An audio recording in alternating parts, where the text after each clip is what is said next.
Long before any white man saw its shores, the land we now call Nigeria was full of life. It was not one country then. Many different peoples lived there. They had their own kings, their own queens, their own ways of life. The Hausa people built great cities in the north. They traded across the vast Sahara Desert. Their learning and faith, Islam, spread far and wide. They were known for their skilled crafts and organized states. The air in those cities hummed with the business of markets and the call to prayer from ancient mosques. In the southwest, the Yoruba people had powerful kingdoms. The Oyo Empire was one of the largest. Their kings, called Obas, were deeply respected. They created beautiful art, especially in bronze and terracotta. Their stories and gods were rich and complex. The forests held sacred groves and the towns were centers of intricate governance. Life was ordered by traditions passed down through many generations. These kingdoms had armies, artists, and complex systems of belief that shaped every aspect of their existence. Further south, the Benin Kingdom was famous. Its Oba was a powerful ruler. Benin City was large and well-planned. Artists there made wonderful bronze statues and plaques. These showed the history and beliefs of the Edo people. Their skills were admired by early European visitors. The kingdom traded with its neighbors, its influence stretching along the coast and inland. Their society was highly structured, with guilds of craftsmen and a strong military to protect their lands and trade routes.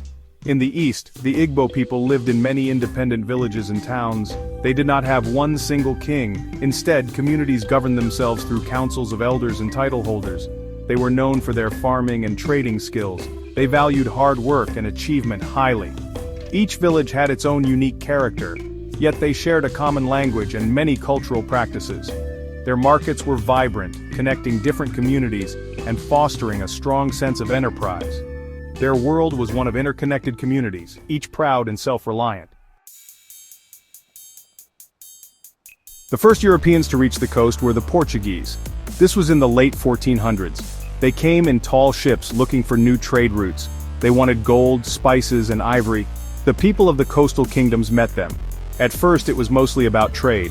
Nigerians offered goods like palm oil, pepper, and beads. The Europeans brought cloth, mirrors, and later, guns. This new trade began to change things slowly along the coast. Soon a darker trade began to overshadow everything else. This was the trade in human beings. Europeans wanted enslaved people to work on plantations far away in the Americas. Some local rulers and traders took part in this terrible business. They captured people from other communities or sold prisoners of war. This caused great suffering and fear. It changed relationships between different Nigerian groups. The trust that once existed began to wear thin, replaced by suspicion and conflict. For many years, European influence stayed mostly near the coast. They built small trading posts and forts. They did not try to rule the land directly. The powerful inland kingdoms continued their own affairs. But the presence of Europeans and their trade goods, especially guns, started to shift power. Some coastal states became stronger because of their dealings with the newcomers. The desire for European goods sometimes led to more wars and slave raiding. This period was a slow, creeping change, not a sudden invasion. The British gradually became the most powerful European traders on the Nigerian coast. They were interested in palm oil. Palm oil was needed in Europe for soap and machines. This trade was called legitimate trade after the slave trade was officially abolished by Britain in the early 1800s. However, the end of the slave trade did not mean the end of European interest. Instead, their attention shifted to controlling the sources of these valuable resources. The whispers from the coast were growing louder, hinting at bigger changes to come. In the late 1800s, something changed in Europe. European countries wanted more power and more land. They looked towards Africa. This period was called the Scramble for Africa. It was like a race. Each country wanted to claim a piece of the continent for itself.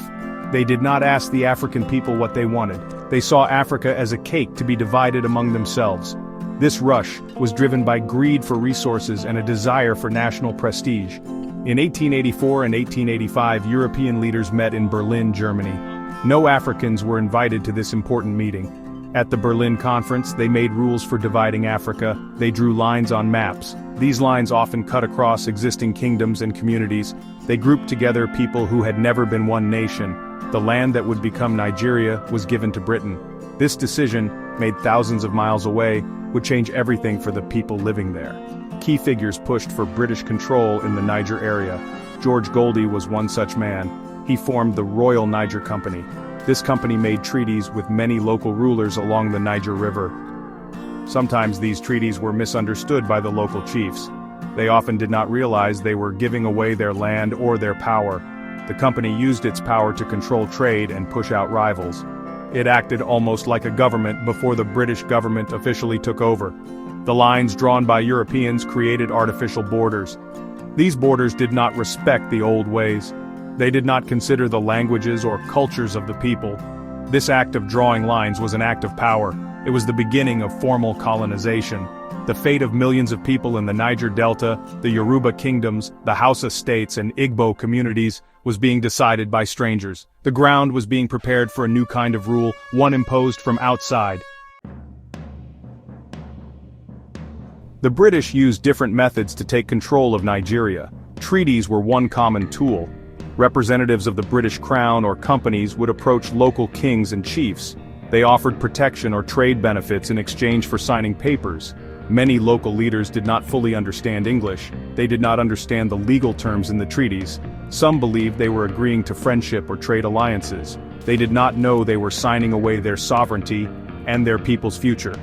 When treaties did not work, or when communities resisted, the British used force. They had superior weapons, like Maxim guns. Small groups of British soldiers, often leading larger forces of African recruits from other areas, could defeat local armies. This was called gunboat diplomacy if it happened near the coast or rivers. Respected kingdoms like Benin were conquered and looted. Their resistance was met with brutal military power. The burning of towns and the exile of rulers sent a clear message to others who might think of resisting. Another key tactic was divide and rule.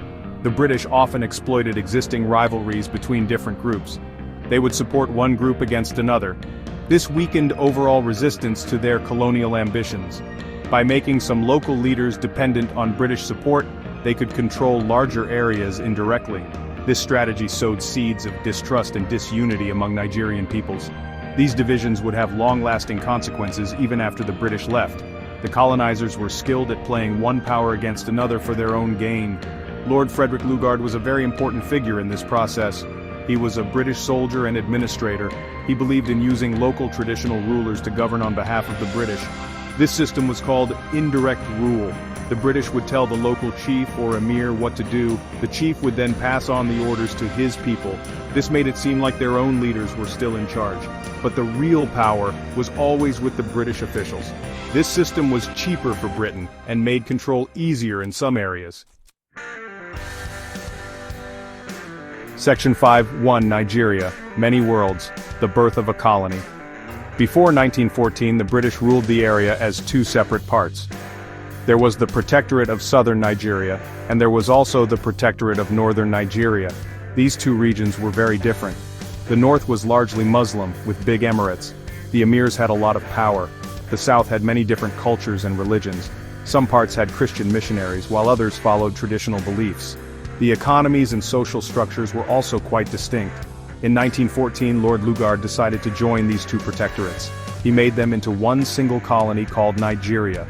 This was known as the amalgamation. Lugard had his reasons. He thought it would be easier to manage one big colony instead of two small ones. He also believed that the richer south could help pay for the administration of the north. The British did not ask the people of the north or the south if they wanted to be joined. It was purely an administrative decision for colonial convenience. The new Nigeria was a very diverse place. It brought together hundreds of different ethnic groups. These groups had their own languages, customs, and histories. Many had little in common with each other. Some had even been enemies in the past. Forcing them into one country created many challenges. The British did not try to create a shared Nigerian identity. They were more interested in efficient rule and economic exploitation. This lack of unity at the foundation would prove to be a difficult legacy. The amalgamation was a significant moment. It created the geographical shape of Nigeria that we know today, but it was an artificial creation. The name Nigeria itself was suggested by Flora Shaw, who later became Lugard's wife. She named it after the great river Niger that flowed through the land. The people living there did not choose the name or the union. They were now Nigerians, but the meaning of this new identity was still to be formed, often in difficult circumstances imposed by their colonial rulers. Section 6. Under a new flag, how life changed for Nigerians. Colonial rule brought many changes to the economy.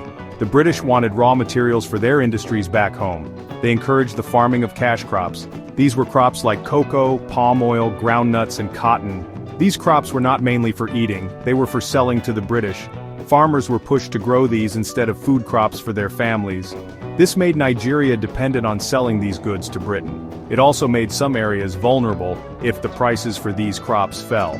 The British also introduced their own money system. They brought in British coins and notes. They made Nigerians pay taxes in this new money.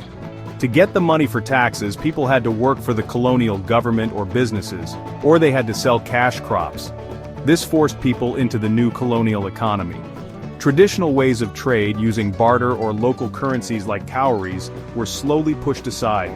Mining for resources like tin also began, with the profits mostly going to British companies. To help move goods and control the territory, the British built some infrastructure. They built railways and roads. These often connected the inland areas rich in resources to the ports on the coast. From the ports, ships would carry the goods to Britain. So, the new roads and railways were built mainly to help the British economy, not for the overall development of Nigerian communities. While they did connect some parts of the country, their primary purpose was extraction of wealth. Life for ordinary Nigerians changed in many ways. Some people lost their land. Traditional rulers lost much of their real power. They now had to answer to British officials. Young men were sometimes forced to work on building projects or in mines. The old social structures were disrupted. While some individuals found new opportunities in the colonial system, many found their lives harder and less secure. The focus was on what Nigeria could provide for Britain, not what Britain could do for Nigeria. Section 7. Old ways, new paths, culture, faith, and education. The arrival of colonialism also brought Christian missionaries. They came mainly to the southern parts of Nigeria. They built churches and started to convert people to Christianity. Many Nigerians embraced this new faith. It offered new ways of understanding the world. However, the spread of Christianity often meant that traditional religious practices were discouraged. They were sometimes called pagan or primitive. This created tension and a sense of loss for some communities who valued their ancestral beliefs. Missionaries also played a big role in introducing Western education. They started schools, often next to their churches. These schools taught reading, writing, and arithmetic in English. They also taught Christian religious knowledge. For many Nigerians, this education was a path to new opportunities. It allowed them to get jobs in the colonial administration or in European companies. However, the education provided was often limited. It was designed to create clerks and junior staff, not independent thinkers or leaders. The impact on local cultures and languages was significant. English became the official language of government and education. This made it very important for anyone who wanted to get ahead. Local languages were still spoken at home, but English held higher status in public life. Traditional customs, forms of dress, music, and art were sometimes looked down upon. Some Nigerians began to adopt European ways, believing them to be more modern or civilized. This created a cultural shift, and sometimes a divide between those who embraced Western ways and those who held on to tradition. A new class of Western-educated Nigerians began to emerge. They were lawyers, doctors, teachers, and clerks. They often lived in the growing cities. This new elite had a different outlook from the traditional rulers. They understood the British system. Sometimes they used their education to challenge colonial policies. But they were also a product of the colonial system. This created a complex social fabric with old traditions and new influences existing side by side, sometimes clashing, sometimes blending in new and unexpected ways. Section 8. The Cry for Freedom, Nigeria's Journey to Self-Rule. As the years passed, more Nigerians began to question British rule. They saw that the system was not fair. Resources were taken from their land, but the benefits mostly went to Britain. They felt that they should rule themselves. This feeling grew stronger and became known as nationalism. Educated Nigerians who had learned about ideas like democracy and self-determination started to lead this movement. They wanted Nigeria to be free from colonial control. Early nationalist leaders began to speak out. People like Herbert Macaulay are often called the father of Nigerian nationalism. He founded Nigeria's first political party. Later, figures like Nnamdi Azikiwe, Obafemi Awolowo, and Ahmadu Bello became very important. They formed new political parties and wrote articles in newspapers. They organized protests and rallies. They demanded more rights for Nigerians and a say in how their country was governed. Their voices inspired many people across the land. 2 world wars fought far away in Europe also had an impact. Many Nigerian soldiers fought for the British Empire in these wars. They saw that Europeans were not all powerful. They also heard talk of freedom and self-determination for all peoples. When they returned home, they wanted these same freedoms for Nigeria. The wars also weakened Britain economically and politically. It became harder for them to maintain their large empire. The winds of change were blowing across Africa. The British government began to make some changes. They introduced new constitutions that gave Nigerians a little more say in government. But the nationalists wanted full independence. There were many discussions and conferences. Nigerian leaders negotiated with the British. They had to overcome their own differences too, as the North, West, and East had different ideas about the future. Slowly, step by step, Nigeria moved towards the goal of self-rule. The pressure from within Nigeria and the changing global situation made independence inevitable. Section 9. A New Dawn, A Long Shadow, Independence and Its Echoes. On October 1, 1960, Nigeria finally became an independent country. It was a day of great joy and celebration. The British flag, the Union Jack, was lowered. The new Nigerian flag, green and white, was raised. There were parades and parties. People felt a strong sense of hope for the future. They believed that now, Nigerians would control their own destiny. They could build a new nation based on their own dreams and aspirations. The air was filled with promise and excitement for what lay ahead. However, the new nation faced many big challenges. The way Nigeria was created by the British by joining so many different peoples together led to political problems. The North, East, and West regions had different political parties and sometimes different interests. It was hard to build a strong sense of national unity. The leaders had to learn how to govern a large and complex country. They also had to deal with the economic structures left behind by the British, which were often geared towards exporting raw materials rather than building local industries. The legacy of colonization cast a long shadow. The political boundaries drawn by the British often created tension between different ethnic groups. The system of indirect rule had sometimes strengthened certain traditional leaders over others, causing resentment. The economy was still heavily dependent on the former colonial power for trade and investment. Western education had created an elite, but many people still lacked access to good schools or healthcare. These were deep-rooted issues that could not be solved overnight. Nigeria's journey since independence has been eventful. There have been periods of progress and also times of difficulty, including military rule and civil war. The country continues to work towards building a stable democracy and a strong economy. The experience of colonization is a vital part of Nigeria's story. Understanding this past helps to understand the present. It shows the resilience of the Nigerian people and their ongoing effort to shape their own future, free from outside control, and to define what it truly means to be Nigerian.